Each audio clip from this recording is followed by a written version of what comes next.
So now that you know what keywords are, the next question is, how do you actually find them? Do you need expensive software? Nope, you don't need expensive software. In this video, I'll show you step by step how to find keywords with free tools you already have access to. And if you haven't watched my last YouTube video on what keywords are, click this video up below and you'll be sent back to that video to get a recap before watching this present video. First thing to do is start with Google search. I know you've heard of it before. Google search is the most underrated type of search. Open Google and type in a word that is related to your topic. For example, let's try running shoes. The first thing is autocomplete. As you type running shoes, Google suggests searches such as running shoes for men, running shoes Jumia, running shoes Lagos, running shoes brand. Then the second is people also ask. You see common questions like running shoes Nike, running shoes for men, running shoes for women, running shoes in Nigeria.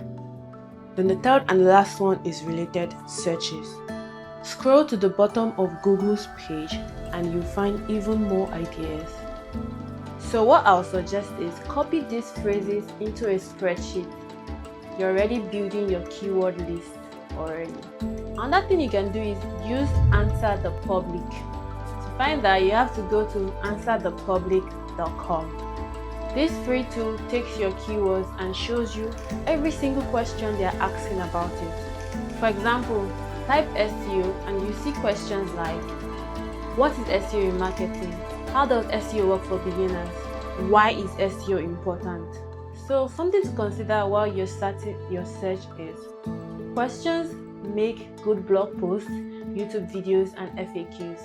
The third thing you can do is try Ubersuggest. Head over to Ubersuggest.com. Enter a keyword and you see search volume. For example, how many people are searching for this keyword in a month? You also see SEO difficulty, which means how difficult it is to rank. Then lastly, you see keyword variations. For example, if the keyword healthy breakfast might show you keyword variations such as healthy breakfast ideas for kids or healthy breakfast ideas on a budget.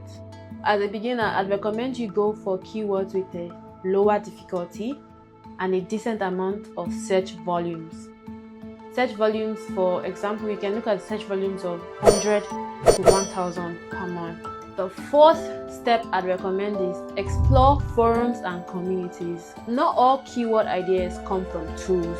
Places like Reddit, Quora, and Facebook groups are gold mines.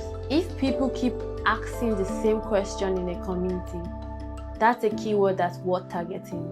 For example, on Reddit's fitness forum, you might find related posts about home workouts with no equipment. That's a perfect long tail keyword. Step 5. Organize and choose.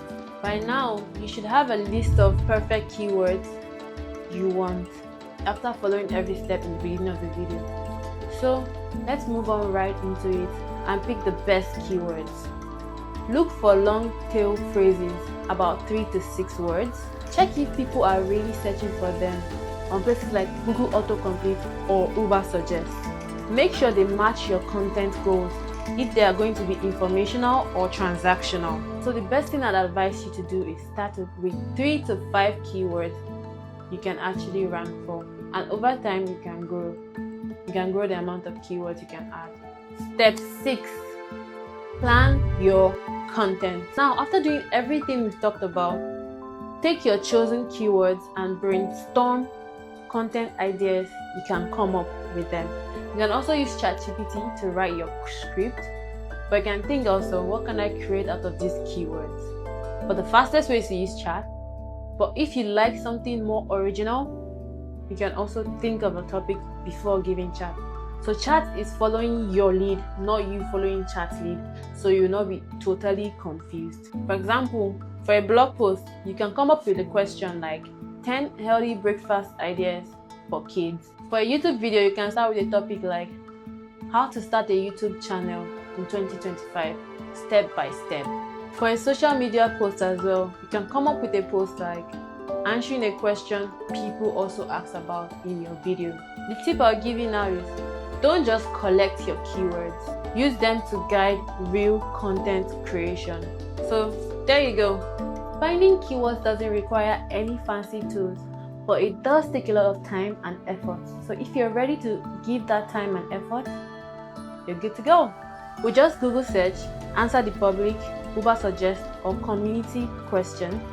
You can actually target questions people are actively looking for answers to.